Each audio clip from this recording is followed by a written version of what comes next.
ایک عورت اپنے لڑکے کو لے کر محبوب سبحانی قطب ربانی غوث سمدانی شیخ عبد القادر جیلانی کی بارگاہ پناہ میں لے کر آئی اور عرض کرنے لگی کہ حضور، یہ بچہ آپ سے بہت عقیدت رکھتا ہے، اس لیے میں اسے آپ کے حوالے کرتی ہوں، آپ اسے اپنی غلامی میں قبول فرما لیجئے۔ آپ نے اسے قبول فرما کر چند دن مجاہدات کا حکم دیا۔ ایک دن لڑکے کی ماں اسے ملنے کے لیے آئی تو بھوک اور بیداری کے سبب اسے بہت کمزور پایا اور جو کی روٹی کھاتے دیکھا۔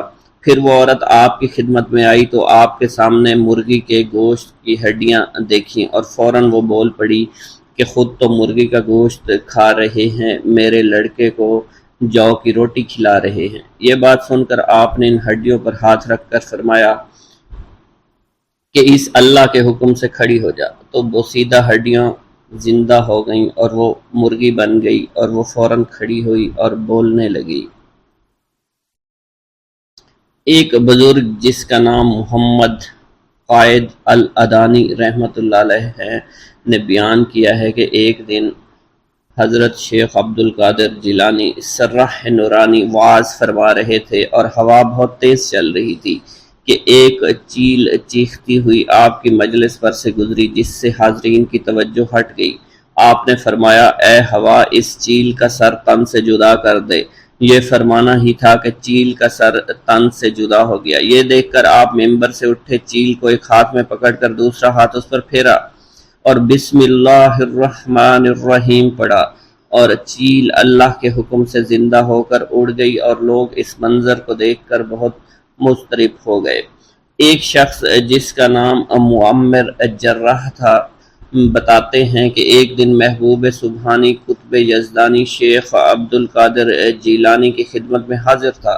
آپ کچھ تحریر فرما رہے تھے کہ مکان کی چھت سے مٹی گرنے لگی۔ دوبارہ دیکھا تو ایسا ہی ہوا۔ جب چوتھی بار ایسا ہوا تو آپ نے سر اٹھا کر اوپر دیکھا اور فرمایا کہ تیرا سر تن سے جدا ہو جائے۔ یہ فرمانے کی دیر تھی کہ ویسا ہی ہوا، اور اس نظر کو دیکھ کر نہایت لوگ جو ہے مضطرب ہوئے۔ میں نے عرض کیا، حضور آپ پریشان کیوں ہیں؟ آپ نے فرمایا، میں ڈرتا ہوں اگر مسلمان سے مجھے ایذا پہنچے تو اس کا بھی حال ایسے ہی ہوگا جیسے اس چوہے کا ہوا۔ ایک بزرگ شیخ عمر مسعود نے بیان کیا ہے کہ حضرت شیخ عبد القادر جیلانی سرح نورانی ایک دن وضو فرما رہے تھے۔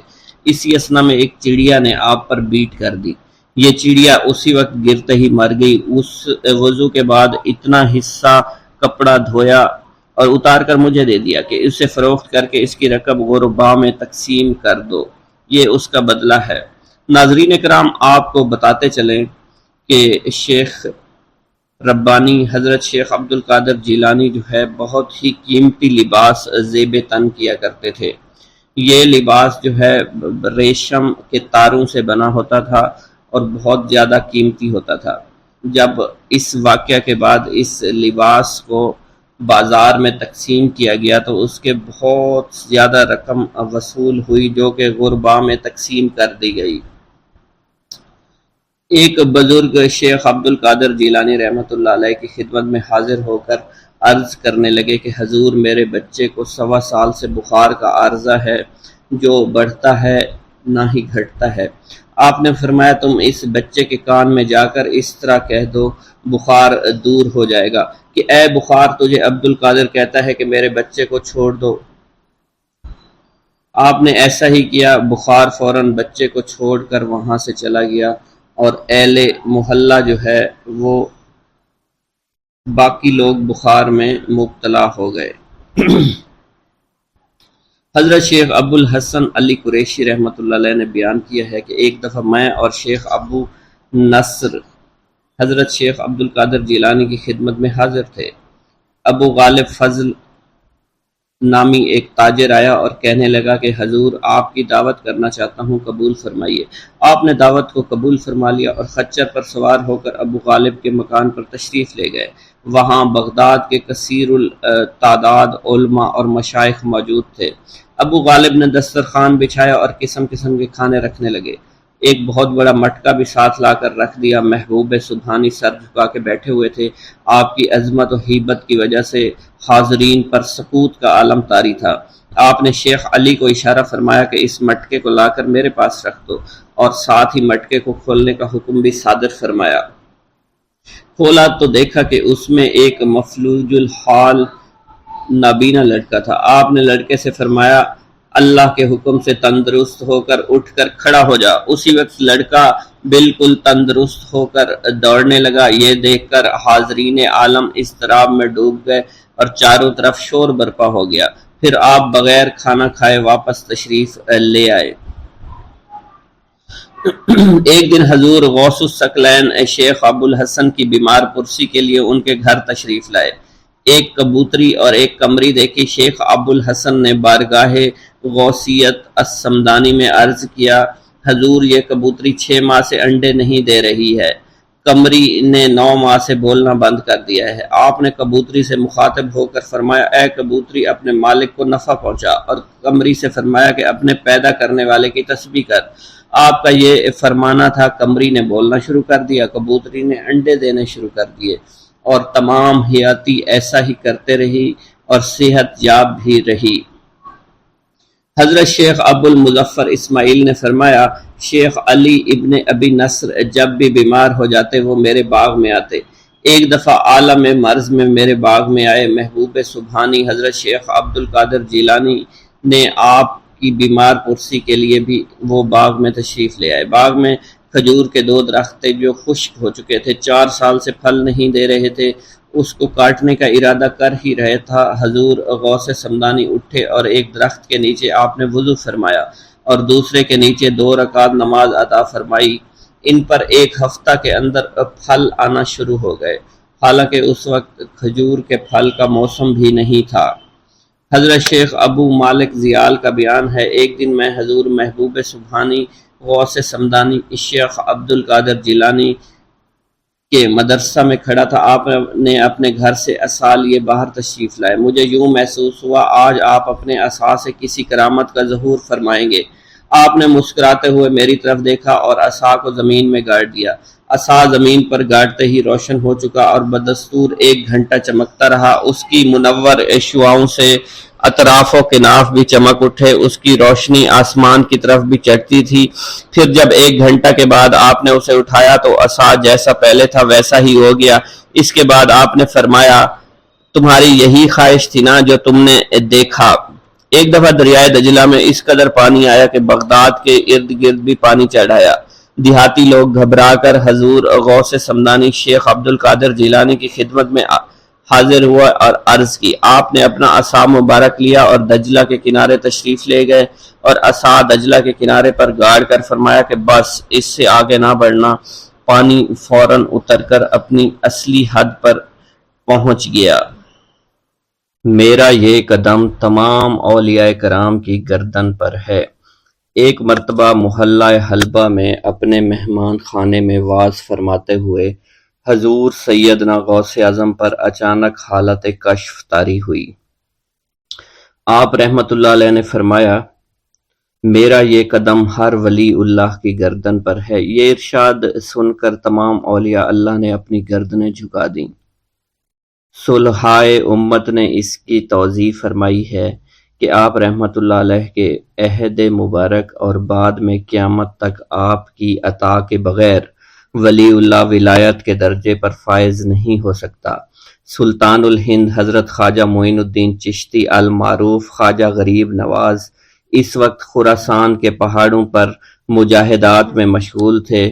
انہوں نے بھی حضور سیدنا غوث اعظم کا ارشاد گرامی سن کر اپنی گردن جھکا دی اور یوں عرض گزار ہوئے آپ کے قدمین شریفین میرے سر اور میرے آنکھوں پر ہیں۔ حضور سیدنا غوث اعظم فرماتے ہیں کہ میں 10 برس کی عمر میں اپنے شہر کے مکتب میں حصول علم کے لیے جایا کرتا تھا۔ اس وقت میرے ساتھ ملائکہ بھی ہوتے تھے جو میرے آگے پیچھے میری حفاظت کے لیے چلتے تھے۔ جب میں مدرسہ پہنچتا تو یہ منادی کرتے تھے اللہ کے ولی کے لیے جگہ خالی کر دو، چنانچہ وہ میرے لیے جگہ خالی کر دیتے تھے۔ ایک مرتبہ میں نے ایک ایسے شخص کو دیکھا جس نے فرشتوں کی آواز سن کر کہا جس میں کوئی مزاحمت نہ ہوگی کہ یہ ایک نہایت معزز گھرانے کا فرد ہے اور ان قریب اس کو وہ عظمت حاصل ہوگی جس میں کوئی مزاحمت نہ ہوگی، اور اس کو ایسا قرب نصیب ہوگا کہ اس کو کوئی فریب نہ دے سکے گا۔ پھر 40 برس بعد میں نے اس شخص کو پہچانا، وہ شخص ابدالوں میں سے تھا۔ حضرت شیخ ابو سعود احمد بن بکر حریمی سے مروی ہے کہ حضور سیدنا غوث اعظم نے فرمایا کہ میں 55 سال تک تنہا عراق کے بیابانوں میں پھرتا رہا، میں لوگوں کو نہ جانتا، لوگ مجھے نہ جانتے۔ اسی دوران میرے پاس رجال الغیب اور جنات تشریف لاتے، جنہیں میں طریقت اور اصول کی تعلیم دیتا تھا۔ ابتدا میں جب میں عراق میں داخل ہوا تو حضرت خضر میرے ہم سفر بنے، اور بعد میں اس وقت ان کو پہچانتا نہ تھا، اور اس کے ساتھ میرا معاہدہ ہوا کہ میں ان کے کسی حکم کی خلاف ورزی نہیں کروں گا۔ ایک مرتبہ انہوں نے مجھے ایک جگہ بیٹھنے کا حکم دیا اور میں اس جگہ 3 سال تک بیٹھا رہا۔ سال میں ایک مرتبہ حضرت خضر میرے پاس تشریف لاتے، فرماتے کہ یہی تیرا مقام ہے جہاں تجھے پہنچایا گیا ہے۔ اس عرصہ کے دوران تمام نفسانی خواہشات مجھ پر انسانی شکل میں وارد ہوئیں، لیکن اللہ عز و جل نے مجھے ہر موقع پر استقامت عطا فرمائی اور مجھے ان خرافات سے بچائے رکھا۔ ابتدا میں میرا نفس مجاہدہ کا کوئی طریقہ اختیار کرتا تو میں اس پر قائم ہو جاتا اور کسی چیز کو قبول نہ کرتا تھا۔ ایک طویل مدت تک اپنا گلا گھونٹتے ہوئے میں مدائن کے جنگلوں میں مجاہدات میں مشغول رہا۔ حضور سیدنا غوث اعظم فرماتے ہیں کہ میں نے اپنے نفس کو مختلف مجاہدوں، مختلف ریاضتوں اور مختلف مشقتوں میں ڈالے رکھا۔ 1 سال تک میں گری ہوئی چیزیں اٹھا کر کھاتا رہا، دوسرے سال پانی پر گزارا کیا، اور تیسرے سال نہ میں نے کچھ کھایا، نہ پیا اور نہ ہی سویا۔ ایک مرتبہ شدید سردی کی وجہ سے میں ایوان کسریٰ کے کھنڈرات میں سویا تو رات بھر میں 40 مرتبہ طبیعت خراب ہوئی۔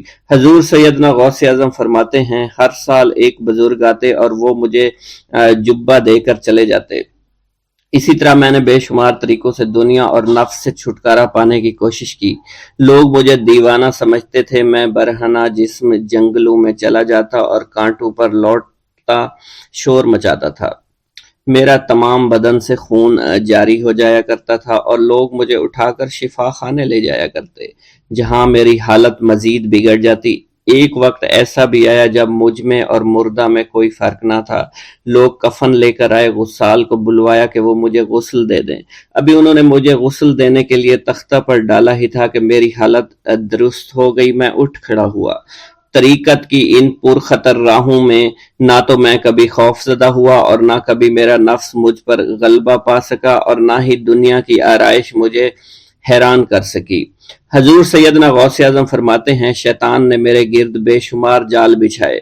جب میں نے اس سے کہا کہ یہ کیا ہے تو اس نے کہا یہ دنیاوی چیزیں ہیں اور میں ان جالوں سے تم جیسوں کو شکار کرتا ہوں۔ میں نے 1 سال تک شیطان کا مقابلہ کیا، اس کے بچھائے ہوئے تمام جالوں کو ختم کر دیا۔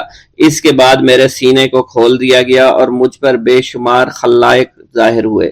حضور سیدنا غوث اعظم فرماتے ہیں میں نے دریافت کیا کہ یہ علائق کیسے ہیں؟ جواب ملا کہ یہ خلق کے اسباب ہیں جو تم سے ملے ہوئے ہیں۔ میں سال بھر ان کی جانب متوجہ رہا، یہاں تک کہ وہ مجھ سے جدا ہو گئے۔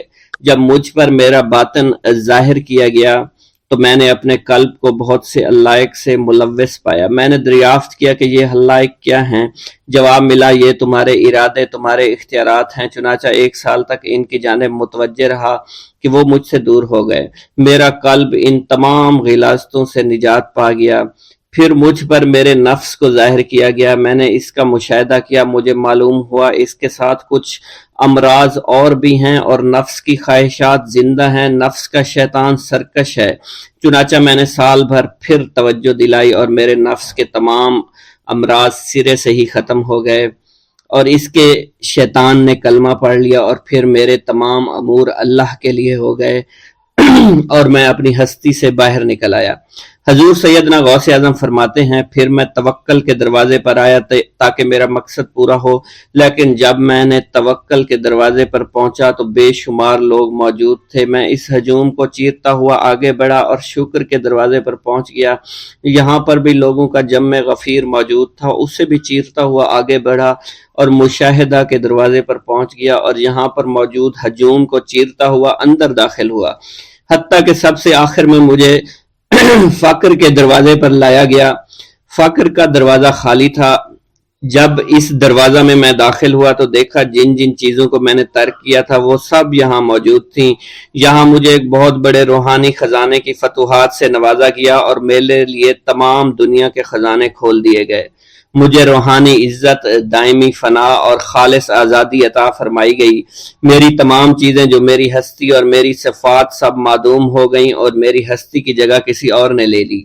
حضرت شیخ ابو سعید مخزومی نے حضور سیدنا غوث اعظم کو خرقہ خلافت سے نوازا اور فرمایا، اے عبد القادر، یہ وہ خرقہ ہے جو حضور نبی کریم صلی اللہ علیہ وسلم نے حضرت سیدنا علی المرتضیٰ کو عطا فرمایا، اور حضرت سیدنا علی المرتضیٰ نے یہ خرقہ حضرت خواجہ حسن بصری کو عطا فرمایا تھا، جس سے ہوتا ہوا یہ خرقہ مجھ تک پہنچا، اور یہ تمہاری امانت تھی جو میں نے تم تک آج پہنچا دی ہے۔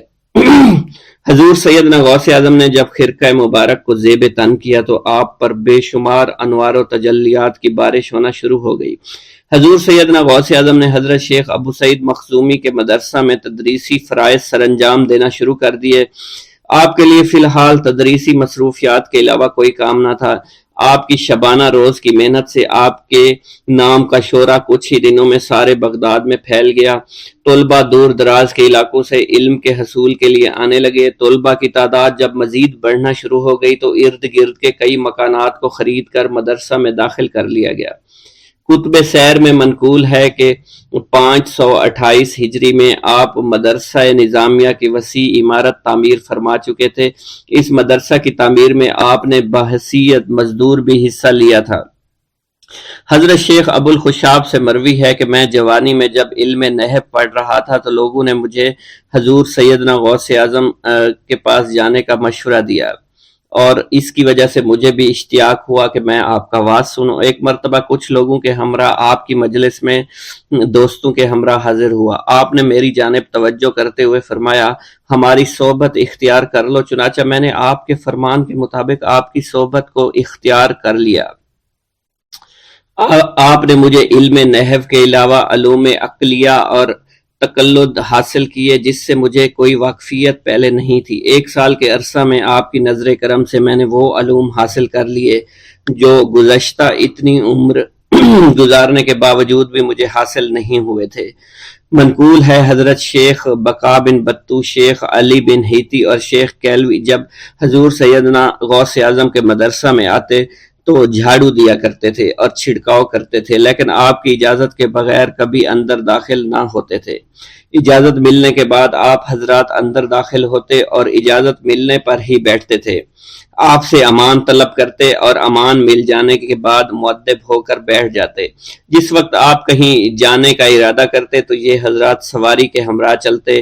آپ انہیں اس فعل سے منع فرمایا کرتے تھے اور کہتے تھے کہ ہمیں آپ کے ذریعے قرب الہی حاصل ہوا ہے۔ حضرت شیخ محمد قائل الادنیٰ سے مروی ہے کہ ایک مرتبہ حضور سیدنا غوث اعظم سے دریافت کیا گیا کہ آپ کی بزرگی اور عظمت کا راز کیا ہے۔ آپ نے فرمایا کہ میں کبھی جھوٹ نہیں بولتا اور کبھی کسی سے کذب بیانی نہیں کرتا۔ خطبہ کا آغاز حمد و ثنا سے کیا کرتے تھے۔ حضور سیدنا غوث اعظم کے صاحبزادے حضرت شیخ سید عبد الرحمن فرماتے ہیں کہ والد بزرگوار اپنے واز کے دوران الحمدللہ رب العالمین کہہ کر خاموش ہو جاتے اور دوبارہ کہہ کر سکوت فرماتے تھے، اور تیسری مرتبہ کہنے کے بعد کچھ دیر توقف فرماتے، اور آپ کی محفل میں تمام اولیاء حاضر و ناظر اور خاموش ہو جایا کرتے تھے۔ پھر آپ کی محفل میں اولیاء ملائکہ ایک کثیر تعداد میں آ جاتے جو محفل کے بعد نظر نہیں آیا کرتے تھے۔ آپ اپنے خطاب کو یوں شروع فرماتے، تمام تعریفیں اللہ کے لیے ہیں، اس کی مخلوق کی تعداد اس کے عرش کے وزن کے مطابق، اور بے حد تعریفیں جس سے اس کی ذات راضی ہو جائے، اس کے کلمات کی روشنی کے مطابق، اس کے علم کے مطابق، اس کی مرضی اور منشا کے مطابق اور اس کی مخلوق کے مطابق جسے اس نے پیدا کیا، وہی عالم الغیب ہے، رحمان و رحیم ہے۔ میں گواہی دیتا ہوں اس کے سوا کوئی عبادت کے لائق ہی نہیں ہے، اور تمام کائنات اس کی تخلیق ہیں، تمام تعریفیں اسی کے لیے ہیں۔ وہ زندہ ہے، ہمیشہ زندہ رہے گا، اسے موت نہیں آتی بلکہ وہ مارتا ہے۔ تمام بھلائیاں اسی کے لیے ہیں، اور واحد ہے، یکتا ہے، کوئی شریک نہیں ہے، کوئی وزیر نہیں ہے۔ اس نے نہ کسی کو جنا ہے اور نہ ہی اسے کسی نے جنا ہے۔ وہ بلند و بالا ہے، اس جیسا کوئی نہیں۔ میں اس کی گواہی دیتا ہوں، حضور نبی کریم صلی اللہ علیہ وآلہ وسلم اللہ کے رسول، اللہ کے پیغمبر ہیں۔ وہ تمام مخلوقات سے افضل ہیں۔ اللہ عز و جل نے ان کی ہدایت دے کر ان کو بھیجا تاکہ وہ دین اسلام کو تمام ادیان پر بلند کریں، خواہ مشرکین اس کو برا سمجھیں۔ اللہ راضی ہو خلیفہ اول حضرت سیدنا ابو بکر صدیق سے، جن کی تائید حق کے ساتھ تھی، جن کو حضور نبی کریم نے عقیق کا لقب دیا، جو پاک تھے، پاکیزہ نسل سے تعلق رکھتے تھے، جنہوں نے ہر موقع پر حضور نبی کریم صلی اللہ علیہ وسلم کی حمایت کی اور ان کی تصدیق فرمائی، اور اب بھی نبی کریم کے ہمراہ ابدی آرام فرما رہے ہیں۔ اللہ راضی ہو خلیفہ دوم حضرت سیدنا عمر فاروق رضی اللہ تعالی عنہ سے، جنہوں نے عمل کثیر کیے، جنہوں نے حق کو بلند کیا، جنہوں نے فیصلے کے لیے جن کو منتخب کیا گیا، جنہوں نے ہمیشہ حق بات کا ساتھ دیا، اور وہ بھی حضور نبی کریم صلی اللہ علیہ وسلم کے ہمراہ ابدی آرام گاہ میں آج بھی موجود ہیں۔ اللہ راضی و خلیفہ سوم حضرت سیدنا عثمان غنی رضی اللہ تعالی عنہ سے، جنہوں نے اپنے مال سے مسلمانوں کی امداد کی، قرآن مجید کی ترتیب و اشاعت احسن طریقے سے فرمائی، جنہوں نے امامت اور قرت سے محراب کو، منبر کو مزین کیا، اور جو افضل الشہداء ہیں اور فرشتے بھی ان سے حیا کرتے ہیں۔ اللہ راضی ہو خلیفہ چہارم حضرت سیدنا علی المرتضیٰ سے، جو شجاعت و جواں مردی میں بے مثل ہیں، حضور نبی کریم صلی اللہ علیہ وسلم کے چچا زاد بھائی اور داماد ہیں۔ آپ دین اسلام کے امام و عالم ہیں، اور جن کے لیے حضور نبی کریم صلی اللہ علیہ وسلم نے فرمایا کہ میں تم پر فدا ہو جاؤں۔ اللہ راضی ہو حسنین کریمین حضرت سیدنا امام حسن امام حسین سے، جن کی نیکیاں تا حشر قائم رہنے والی ہیں اور جن کے مراتب بے مثل ہیں۔ اللہ نے ان کے قلوب کو نیکیوں کی جانب مائل کیا۔ اے اللہ، تو ہمارے رازوں اور دلی کیفیات سے واقف ہے، ہمیں ہر عمل کرنے اور برائی سے بچنے کی توفیق عطا فرما، اور ہمیں گناہوں کی لذت سے بچا، ہمیں اپنے ما سوا سے محفوظ رکھ اور اپنی مشغولیت عطا فرما۔ بے شک اللہ کے سوا کوئی عبادت کے لائق نہیں، جو چاہتا ہے وہی ہوتا ہے، اور وہی قوی اور وہی عظیم ہے۔ اے اللہ، ہمیں غفلت سے بچا اور ہمارے اوپر وہ بوجھ نہ ڈال جو تو نے پہلی امتوں پر ڈالا۔ اے ہمارے رب العالمین، ہمیں معاف فرما اور ہماری مغفرت عطا فرما، کیونکہ تو ہی ہمارا رب ہے، تو ہی ہمارا مولا ہے، آمین۔ حضرت شیخ عبداللہ جبائی کا قول ہے کہ حضور سیدنا غوث اعظم رحمت اللہ علیہ نے مجھ سے ارشاد فرمایا کہ میرے نزدیک کھانا کھلانا اور حسن اخلاق افضل اور اعلیٰ ہیں۔ آپ کے پاس کبھی پیسہ نہیں ٹھہرا کرتا تھا، اگر صبح کے وقت آپ کے پاس 1000 دینار آ جاتے تو شام تک وہ غریبوں اور محتاجوں میں تقسیم ہو جایا کرتے تھے۔ حضور سیدنا غوث اعظم کی پرورش نہایت ہی بابرکت ماحول میں ہوئی۔ آپ نے ابتدا میں گوشہ نشینی اختیار کی اور خود کو دنیاوی غلاظتوں سے پاک رکھا۔ آپ نے 51 برس کی عمر میں شادی کی۔ جب آپ سے اس بارے میں دریافت کیا گیا تو آپ نے فرمایا، جب مجھے حضور نبی کریم صلی اللہ علیہ وسلم نے نکاح کی اجازت دی تو میں نے نکاح کر لیا۔ حضور سیدنا غوث اعظم نے اپنی ذات کو اللہ عز و جل کی خوشنودی کے لیے وقف کر رکھا تھا۔ آپ کی راتیں جاگ کر گزرا کرتی تھی اور ساری رات آپ مراقبہ اور مشاہدہ میں گم ہوا کرتے تھے۔ آپ کی عادت مبارکہ تھی کہ آپ سجدہ کو دراز کیا کرتے تھے اور بیٹھ کر مراقبہ فرمایا کرتے تھے۔ اسی دوران آپ کا جسم مبارک نورانی شعاؤں کے زیر اثر ہوتا اور کئی مرتبہ آپ نورانی شعاؤں میں غائب ہو جایا کرتے تھے۔ حضرت شیخ ابو عبداللہ بن حسنین بن ابی الفضل فرماتے ہیں کہ حضور سیدنا غوث اعظم کے بعض دہقانی مریدین ہر سال آپ کے لیے گیہوں بوتے تھے اور جائز طریقہ سے اسے پالتے تھے۔ پھر آپ کے بعض مریدین اسے پیستے اور آپ کے لیے ہر روز 4-5 روٹیاں پکاتے اور شام کو آپ کے پاس روٹیاں لے کر آیا کرتے تھے۔ آپ حاضرین میں ایک ایک ٹکڑا تقسیم کر دیتے اور جو بچ جاتا وہ اپنے لیے رکھ لیا کرتے تھے۔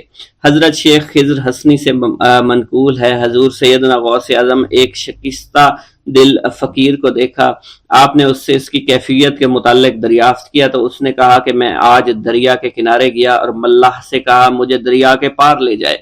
اس نے انکار کر دیا، میں اپنے اس افلاس کے سبب پریشان اور شکستہ دل ہوں۔ ابھی اس فقیر کا کلام جاری تھا کہ ایک شخص آپ کی خدمت میں حاضر ہوا اور 30 دینار آپ کی خدمت میں پیش کیے۔ آپ نے وہ دینار اس فقیر کو دے دیے اور فرمایا کہ اس ملاح سے کہنا کہ کسی فقیر کا سوال رد نہ کیا کرے۔ حضرت شیخ معمر ابو المظفر فرماتے ہیں میں نے حضور سیدنا غوث اعظم سے زیادہ کسی کو درگزر فرمانے والا آج تک نہیں دیکھا۔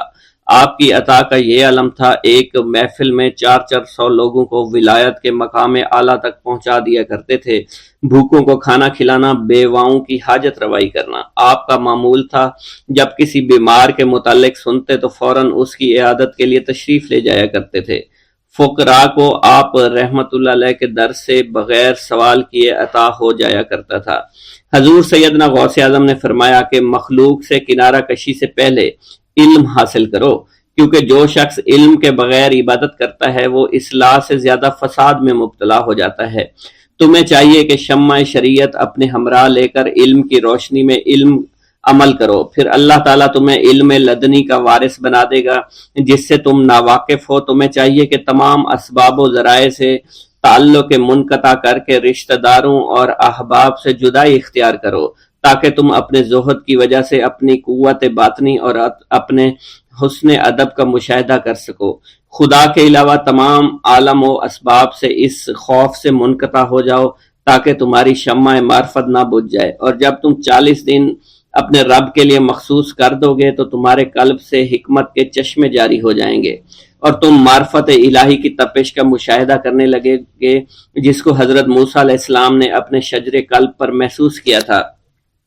اس کیفیت کے بعد تم اپنے نفس و خواہش، اپنے شیطان سے، اپنی طبیعت اور اپنے وجود سے کہو گے کہ ٹھہر جا، میں نے اس آگ کا مشاہدہ کر لیا ہے جو قلب موسیٰ علیہ السلام پر روشن ہوئی تھی۔ اس کے بعد تمہارے قلب میں باطن سے یہ آواز آنے لگے گی کہ میں ہی تمہارا رب ہوں، میری ہی عبادت کرو، میرے غیر کی اطاعت سے گریزاں ہو جاؤ، میرے سوا کسی سے تعلق مت رکھو، میری معرفت حاصل کر کے میرے غیر کو فراموش کرو، غیر سے اعراض کر کے میرے علم، میرے قرب، میرے ملک اور میری سلطنت کی جانب متوجہ رہو۔ جب تمہیں بقا الہی حاصل ہو جائے تو تمہاری زبان پر اندہ جاری ہو جائے گا اور تمام حجابات رفع ہو کر قلب سے کدورت زائل ہو جائے گی اور نفس کو مکمل سکون حاصل ہو جائے گا۔ پھر جب اس کے الطاف غالب ہو جائیں گے تو تمہیں خطاب کیا جائے گا، اے قلب، فرعون نفس کی طرف توجہ کر اور اس کو راہ ہدایت پر چلاتا ہوا میری جانب آ لے اور اس سے کہہ دے کہ میرا ہی اتباع کریں، پھر انہیں رشد کے راستے پر ہدایت کر کے اس سے تعلق قائم کر اور اس کے بعد پھر قطع تعلق کر کے دوبارہ استوار کر لے اور اسی طرح سے کرتا رہے۔ حضرت شیخ معمر سے منقول ہے، فرماتے ہیں ایک مرتبہ میں حضور سیدنا غوث اعظم شیخ عبد القادر جیلانی رحمۃ اللہ علیہ کی خدمت میں حاضر تھا۔ آپ بیٹھے کچھ لکھ رہے تھے، اسی دوران چھت سے 3 مرتبہ مٹی گری، چوتھی مرتبہ ایسا ہوا آپ نے جلال میں آ کر اس جگہ دیکھا جہاں سے مٹی گر رہی تھی۔ اسی دوران ایک چوہا اس جگہ سے نیچے گرا اور مر گیا، یہ چوہا ہی وہاں سے مٹی کھود رہا تھا۔ حضرت شیخ عمر بن مسعود بزاز فرماتے ہیں حضور سیدنا غوث اعظم وضو فرما رہے تھے، اسی دوران ایک چڑیا نے آپ کی قمیض پر بیٹ کر دی۔ آپ نے جلالی نظروں سے چڑیا کو دیکھا، وہ چڑیا اسی وقت نیچے گری مر گئی۔ آپ نے وضو سے فارغ ہونے کے بعد قمیض کے اس حصے کو دھویا اور پھر اپنی قمیض مبارک اتار کر مجھے دی اور فرمایا اس کو فروخت کر کے اس کی رقم کو خیرات کر دو، یہ اس کا بدلہ ہے۔ حضور سیدنا غوث اعظم کے زمانہ میں بہت ہی گناہگار شخص تھا، اس کے دل میں آپ سے بے پناہ محبت تھی۔ جب اس کے مرنے کے بعد دفن کیا گیا تو قبر میں منکر نکیر نے سوالات کیے تو اس نے سوال کے جواب میں عبد القادر جواب دیا۔ منکر نکیر نے اللہ کی بارگاہ میں اس کے جواب کو پیش کیا، حکم ہوا اگرچہ یہ بندہ فاسقوں میں سے ہے لیکن یہ میرے محبوب سید عبد القادر جو کہ صادقین میں سے ہیں ان سے محبت رکھتا ہے۔ بغداد کے محلہ باب العز کے قبرستان میں سے ایک قبر سے مردہ کے چیخنے کی آواز آنے لگی۔ لوگوں نے حضور سیدنا غوث اعظم کی خدمت میں عرض ہو کر عرض کیا، آپ نے دریافت کیا کیا صاحب قبر نے مجھ سے خرقہ پہنا؟ لوگوں نے عرض کیا، ہمیں اس کا علم نہیں۔ آپ نے دریافت کیا کیا یہ میری محفل میں کبھی شریک ہوا؟ ہمیں اس کا علم نہیں۔ آپ نے پھر دریافت کیا، کیا کبھی میرے پیچھے نماز پڑھی؟ نہیں معلوم۔ آپ نے مراقبہ فرمایا اور آپ کے چہرہ مبارک پر جلالیت کے آثار نمودار ہو گئے۔ بعد ازاں آپ نے چہرہ مبارک پر وقار ظاہر ہوا اور آپ نے فرمایا کہ اس شخص نے میری زیارت کی، مجھ سے حسن ظن رکھا، اسی وجہ سے اللہ نے اس پر رحم فرما دیا ہے، چنانچہ اس کے بعد کبھی قبر سے آواز نہیں آئی۔ منقول ہے حضرت شیخ ابو الحسن علی بن وہب ازجی بیمار ہو گئے، حضور سیدنا غوث اعظم عیادت کے لیے تشریف لائے تو آپ نے وہاں ایک قمری اور ایک کبوتری کو دیکھا۔ حضرت شیخ ابو الحسن نے آپ سے عرض کی کہ یہ کبوتری 6 ماہ سے انڈے نہیں دے رہی اور قمری 9 مہینے سے بول نہیں رہی۔ آپ نے کبوتری سے فرمایا تو اپنے مالک کو فائدہ پہنچا، اور قمری سے فرمایا تو اپنے خالق کی تسبیح کر۔ چنانچہ قمری نے اسی وقت کوکو کرنا شروع کر دیا، یہاں تک کہ بغداد کے لوگ اس کی آواز سننے کے لیے جوق در جوق جمع ہونا شروع ہو گئے، اور کبوتری نے بھی انڈے دے دیے اور ان سے بچے نکلے۔ بسم اللہ الرحمن الرحیم۔ حضور سیدنا غوث اعظم کی پرورش نہایت ہی بابرکت ماحول میں ہوئی۔ آپ نے ابتدا میں گوشہ نشینی اختیار کی اور خود کو دنیاوی غلاظتوں سے پاک رکھا۔ آپ نے 51 برس کی عمر میں شادی کی۔ جب آپ سے اس کے بارے میں دریافت کیا گیا تو آپ نے فرمایا، جب مجھے حضور نبی کریم صلی اللہ علیہ وسلم نے نکاح کی اجازت دی تو میں نے نکاح کر لیا۔ حضور سیدنا غوث اعظم رحمۃ اللہ علیہ نے اپنی ذات کو اللہ عز و جل کی خوشنودی کے لیے وقف کر رکھا تھا۔ آپ کی راتیں جاگ کر گزرتی تھی اور ساری رات آپ مراقبہ اور مشاہدہ میں گم رہتے تھے۔ آپ کی عادت مبارکہ تھی کہ آپ سجدہ کو دراز کرتے تھے اور بیٹھ کر مراقبہ فرماتے تھے۔ اسی دوران آپ کا جسم مبارک نورانی شعاؤں کے زیر اثر ہوتا تھا اور کئی مرتبہ آپ ان نورانی شعاؤں میں غائب ہو جایا کرتے تھے۔ حضور شیخ ابو عبداللہ بن حسنین بن ابی فضل فرماتے ہیں کہ سیدنا غوث اعظم کے بعض دہقانی مریدین ہر سال آپ کے لیے گیہوں بوتے تھے اور جائز طریقہ سے اسے پالتے تھے۔ پھر آپ کے بعض مریدین اسے پیستے، آپ کے لیے ہر روز 4 یا 5 روٹیاں پکاتے اور شام کو آپ کے پاس روٹیاں لے کر آتے تھے۔ آپ حاضرین میں ایک ایک ٹکڑا تقسیم کر دیتے اور جو بچ جاتا وہ اپنے لیے رکھ لیتے تھے۔ حضرت شیخ خضر حسینی سے منقول ہے کہ حضور سیدنا غوث اعظم نے ایک شکستہ دل فقیر کو دیکھا۔ آپ نے اس سے اس کی کیفیت کے متعلق دریافت کیا تو اس نے کہا کہ میں آج دریا کے کنارے گیا اور ملاح سے کہا کہ وہ مجھے دریا کے پار لے جائے۔ اس نے انکار کر دیا۔ میں اپنے اس افلاس کے سبب پریشان اور شکستہ دل ہوں۔ ابھی اس فقیر کا کلام جاری تھا کہ ایک شخص آپ کی خدمت میں حاضر ہوا اور 30 دینار آپ کی خدمت میں پیش کر دیے۔ آپ نے وہ دینار اس فقیر کو دے دیے اور فرمایا کہ اس ملاح سے کہنا کہ کسی فقیر کا سوال رد مت کیا کرے۔ حضرت شیخ معمر کا بیان ہے کہ میں نے حضور سیدنا غوث اعظم سے زیادہ کسی کو درگزر فرمانے والا نہیں دیکھا۔ آپ کی عطا کا یہ عالم تھا کہ ایک محفل میں 400 لوگوں کو ولایت کے مقام اعلیٰ تک پہنچا دیا کرتے تھے۔ بھوکوں کو کھانا کھلانا اور بیواؤں کی حاجت روائی کرنا آپ کا معمول تھا۔ جب کسی بیمار کے متعلق سنتے فوراً اس کی عیادت کے لیے تشریف لے جایا کرتے۔ فقراء کو آپ کے در سے بغیر سوال کیے عطا ہو جایا کرتا۔ حضور سیدنا غوث اعظم نے فرمایا کہ مخلوق سے کنارہ کشی سے قبل علم حاصل کرو، کیونکہ جو شخص علم کے بغیر عبادت کرتا ہے وہ اصلاح سے زیادہ فساد میں مبتلا ہو جاتا ہے۔ تمہیں چاہیے کہ شمع شریعت اپنے ہمراہ لے کر علم کی روشنی میں عمل کرو، پھر اللہ تعالیٰ تمہیں علم لدنی کا وارث بنا دے گا جس سے تم ناواقف ہو۔ تمہیں چاہیے کہ تمام اسباب و ذرائع سے تعلق منقطع کر کے رشتہ داروں اور احباب سے جدائی اختیار کر لو، تاکہ تم اپنے زہد کی وجہ سے اپنے قوت باطنی اور اپنے حسن ادب کا مشاہدہ کر سکو۔ خدا کے علاوہ تمام عالم اسباب سے اس خوف سے منقطع ہو جاؤ تاکہ تمہاری شمع معرفت نہ بجھ جائے، اور جب تم 40 دن ایک چلہ اپنے رب کے لیے مخصوص کر دو گے تو تمہارے قلب سے حکمت کے چشمے جاری ہو جایا کریں گے اور تم معرفت الہی کی تپش کا مشاہدہ کرنے لگو گے، جس کو حضرت موسیٰ علیہ السلام نے اپنے شجر قلب پر محسوس کیا تھا۔ اس کیفیت کے بعد تم اپنے نفس و خواہش، اپنے شیطان، اپنی طبیعت اور اپنے وجود سے کہو گے کہ ٹھہر جا، میں نے اس آگ کا مشاہدہ کر لیا ہے جو قلب موسیٰ علیہ السلام سے روشن ہوئی تھی۔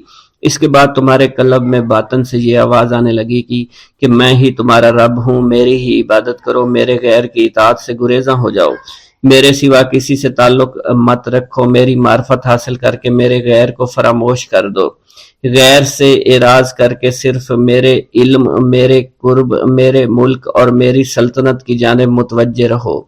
جب تمہیں بقائے الہی حاصل ہو جائے تو تمہاری زبان پر اللہ تعالیٰ کا نام جاری ہو جائے گا اور تمہارے حجابات رفع ہو کر قلب سے کدورت زائل ہو جائے گی اور نفس کو مکمل سکون حاصل ہوگا۔ پھر جب اس کے الطاف غالب آ جائیں تو تمہیں خطاب کیا جائے گا، اے قلب فرعون، نفس کی طرف توجہ کر اور ان کو راہ ہدایت پر چلا، میری جانب آ جا اور ان سے کہہ دے کہ میرا ہی اتباع کریں، پھر انہیں رشد کے راستے پر ہدایت کر کے ان سے تعلق قائم کر، اس کے بعد پھر قطع تعلق کر کے دوبارہ استوار ہو کر آ جا اور اسی طرف استوار ہو کر دیکھتا رہے۔ حضرت شیخ معمر سے منقول ہے، فرماتے ہیں ایک مرتبہ میں حضور سیدنا غوث اعظم کی خدمت میں حاضر تھا، آپ بیٹھے کچھ لکھ رہے تھے، اسی دوران چھت سے 3 مرتبہ مٹی گری، چوتھی مرتبہ ایسا ہوا تو آپ نے جلال میں آ کر اس جگہ دیکھا جہاں سے مٹی گر رہی تھی، اسی دوران ایک چوہا اس جگہ سے نیچے گرا اور مر گیا اور یہ چوہا ہی وہاں سے مٹی کو کھود رہا تھا۔ حضرت شیخ عمر بن مسعود فرماتے ہیں حضور سیدنا غوث اعظم فرما رہے تھے، اسی دوران ایک چڑیا نے آپ کی قمیص پر بیٹ کر دی، آپ نے جلالی نظروں سے چڑیا کو دیکھا، چڑیا اسی وقت نیچے گری مر گئی، آپ نے وضو سے فارغ ہونے کے بعد قمیص کے اس حصے کو دھویا، پھر اپنی قمیص مبارک اتار کر مجھے دی اور فرمایا اس کو فروخت کر کے اس کی رقم کو خیرات کر دو، یہ اسی کا بدلہ ہے۔ منقول ہے حضور سیدنا غوث اعظم کے زمانہ میں ایک بہت ہی گناہگار شخص تھا، لیکن اس کے دل میں آپ سے بے پناہ محبت تھی۔ جب اس کے مرنے کے بعد اس کو دفن کیا گیا تو قبر میں منکر نکیر نے سوالات کیے، تو اس نے ہر سوال کے جواب میں شیخ عبد القادر کہا۔ منکر نکیر نے اللہ کی بارگاہ میں اس کے جواب کو پیش کیا تو حکم ہوا، اگرچہ یہ بندہ فاسقوں میں سے ہے لیکن یہ میرے محبوب جو کہ صادقین میں سے ہیں ان سے محبت رکھتا ہے۔